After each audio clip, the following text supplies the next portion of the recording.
Bem, agora que a gente já viu bastante sobre as principais doenças que podem te levar à cegueira, eu vou fazer aqui um resumo de uma forma bem prática de quais são essas doenças e quem tem que se preocupar com elas, de que forma você pode se prevenir e como fazer isso. Vem comigo! Glaucoma, quem deve estar atento? São pessoas com mais de 40 anos ou acima dos 45, principalmente que tenham história familiar dessa doença. Lembrando que o glaucoma primário é genético e deve ser prevenido através do diagnóstico precoce. O que fazer? Procurar o oftalmologista, pedir que ele faça exames específicos para o glaucoma, por exemplo, entre outros, o campo visual, o fundo de olho, a tomografia de coerência óptica, que é o OCT, a retinografia, em busca de indícios para essa doença.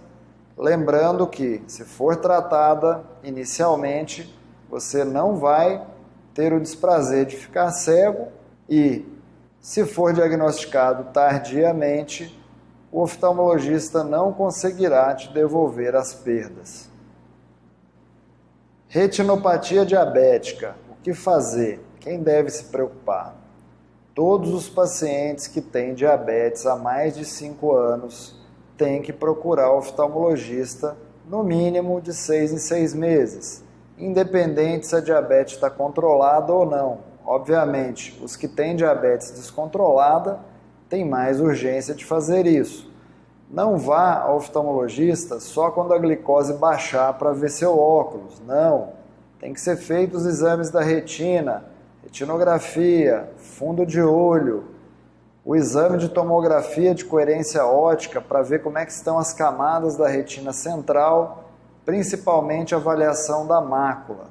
Lembrando que naqueles diabéticos que são usuários de insulina ou diabéticos do tipo 1, essa necessidade é mais acentuada, costumam ter mais danos vasculares. Não deixe para o final da doença, faça isso precocemente. No caso da ambliopia, eu recomendo que todos os bebês, ao saírem da maternidade ou antes dos 6 meses de idade, procurem um oftalmologista e peçam por um exame bem detalhado para detectar causas como estrabismo, alterações de grau, graus fortes, por exemplo, miopias altas ou altas hipermetropias, indícios de estrabismo, que é o olho torto, quaisquer causas que possam privar esses olhos de estímulo. Se não for feito isso precocemente, provavelmente não terá solução. Se você conseguir levar o seu bebê ou seu parente, alguém que você conheça, oriente a fazer um exame precoce. É um problema prevenível e possível de ser tratado desde que seja feito no início. Em relação à falta de óculos, é uma das maiores causas de baixa de visão evitável no mundo até hoje. As pessoas que não têm acesso à correção visual devem procurar. Todas as pessoas a partir de 2 anos de idade deveriam procurar o médico. Isso vai fazer um diagnóstico precoce e evitar causas simples de baixa de visão. Correção com óculos ou lente de contato, ou até mesmo cirurgias refrativas, podem devolver sua visão. Degeneração macular relacionada à idade. É uma doença que acontece geralmente acima dos 50 anos, é uma das maiores causas de cegueira no mundo em pacientes com mais de 50 anos de idade. E a forma de prevenir é através do diagnóstico precoce. Sempre que for ao médico, não vá só em busca de um exame de óculos. Se você tem na família alguém com essa degeneração macular, seu risco aumenta bastante. Então, peça ao seu médico para avaliar a sua retina, avaliar a sua mácula, fazer os exames complementares, dentre eles fundo de olho, mapeamento de retina, retinografia, campo visual ou perimetria computadorizada, principalmente usar os programas que avaliam a mácula, que é o centro da retina, e a tomografia de coerência óptica. Tudo isso conseguirá fazer um diagnóstico muito precoce e com os tratamentos você não vai evoluir provavelmente para a forma grave da doença. E mesmo que isso ocorra, existem tratamentos muito eficientes desde que sejam feitos nas primeiras fases dessa doença. Mesmo nas fases hemorrágicas, é possível reverter e salvar sua visão se o tratamento for feito no início dessa fase de doença.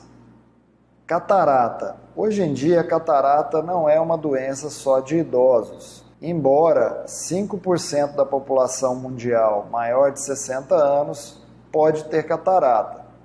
Hoje em dia, o diagnóstico é cada vez mais precoce. Por isso, eu enfatizo o check-up oftalmológico, o exame detalhado, não só o exame de óculos.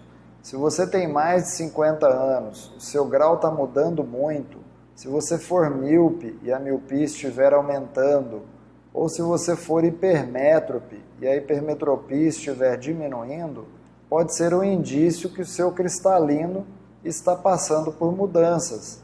Isso pode ser, sim, um sinal de catarata. Pessoas adultas com mais de 45, 50 anos, geralmente não têm grandes mudanças no grau para longe. O grau de perto, sim, pode mudar sempre com a idade, mas o de longe deve se manter estável por um bom tempo. Então peça ao seu oftalmologista para fazer um bom exame biomicroscópico. Existem aparelhos também que colaboram com a análise da sensibilidade ao contraste. O próprio campo visual pode medir a sensibilidade ao contraste, avaliar de 6 em 6 meses. Exames como o Pentacam, que é um tomógrafo do segmento anterior, pode medir a densidade do cristalino e dali para frente a gente ir comparando nos exames subsequentes, fazendo um diagnóstico cada vez mais precoce da catarata. Lembre-se que, se você for operado da catarata de uma maneira personalizada, usando uma lente intraocular exatamente calculada para o seu olho, você terá a oportunidade de se livrar também da dependência do óculos. Além de tirar a catarata, a gente consegue no mesmo ato tirar a sua dependência do óculos e fazer com que você se liberte para sempre dessa necessidade. A dica é diagnóstico precoce e tratamento precoce, principalmente em pacientes com história familiar de catarata ou que tenham diabetes, tenham problemas de tireoide ou doenças do metabolismo, pacientes que façam uso de cortisona há muitos anos. Todos esses têm que ter uma atenção especial para a possibilidade da catarata. Lembrar que a cirurgia mais precoce te dará uma reabilitação mais rápida, praticamente imediata, através das tecnologias mais modernas. Se a catarata ficar muito dura, igual antigamente, você vai passar por uma cirurgia de maior risco e maior trauma para o seu olho. Todo paciente jovem com astigmatismo alto ou não, principalmente com astigmatismos irregulares, que quando põe o óculos não fica nítido, ou que tenham história familiar de ceratocone ou doenças corneanas, tem que fazer uma busca ativa, uma busca muito minuciosa para tentar descobrir essa doença o mais precoce possível. O ceratocone inicial é tratado com óculos, lente de contato, ou o crosslink, que é um tipo de laser, um tipo de luz, que bloqueia, interrompe a evolução da doença. Pode ser tratado com implantes de anéis corneanos, não precisa ir para transplante de córnea, desde que seja tratado inicialmente. Todos os astigmatismos que não têm boa correção com óculos precisam ser examinados desconfiando do ceratocone. Já as distrofias corneanas genéticas que comprometem a transparência da córnea, vão deixar a córnea esbranquiçada, como eu te mostrei aqui nas figuras, essas têm que procurar o transplante de córnea na medida em que a visão de óculos ou lente de contato não corrige. Não precisa fazer transplante muito cedo, porque a doença evolui de maneira lenta, embora essas distrofias vão acabar evoluindo para a progressão e perda da transparência da córnea, às vezes erosão da córnea, podendo levar à dor. Enquanto isso não acontece e você tem uma boa qualidade de visão com óculos ou lente de contato, não é indicado o transplante ainda. Porém, tem que ser feito acompanhamento pelo menos semestral com o oftalmologista. Eu já presenciei alguns casos que os pacientes só procuravam atendimento quando sentiam dor ou quando a visão embaçava demais. Aí está errado, porque se você abre uma úlcera de córnea, pode ter infecção e pode ter que passar por uma cirurgia de urgência sem necessidade. Eu espero que esse vídeo tenha sido interessante e possa ter lhe ajudado, principalmente a esclarecer essas dúvidas sobre as principais doenças que podem causar a cegueira. De novo, a intenção aqui não é amedrontar, e sim explicar e desmistificar essas doenças da maneira mais prática possível.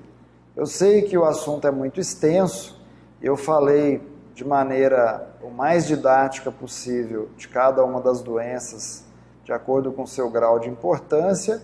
Lembrando que eu tenho vários vídeos aqui no nosso canal falando mais detalhadamente de cada uma dessas doenças. Se você estiver interessado, pode procurar aqui que está bem explicadinho. Lembrando da importância de levar essas informações cada vez a mais e mais pessoas. Então não esqueça de compartilhar com seus amigos, familiares ou aquelas pessoas que você acha que podem se beneficiar desse conteúdo.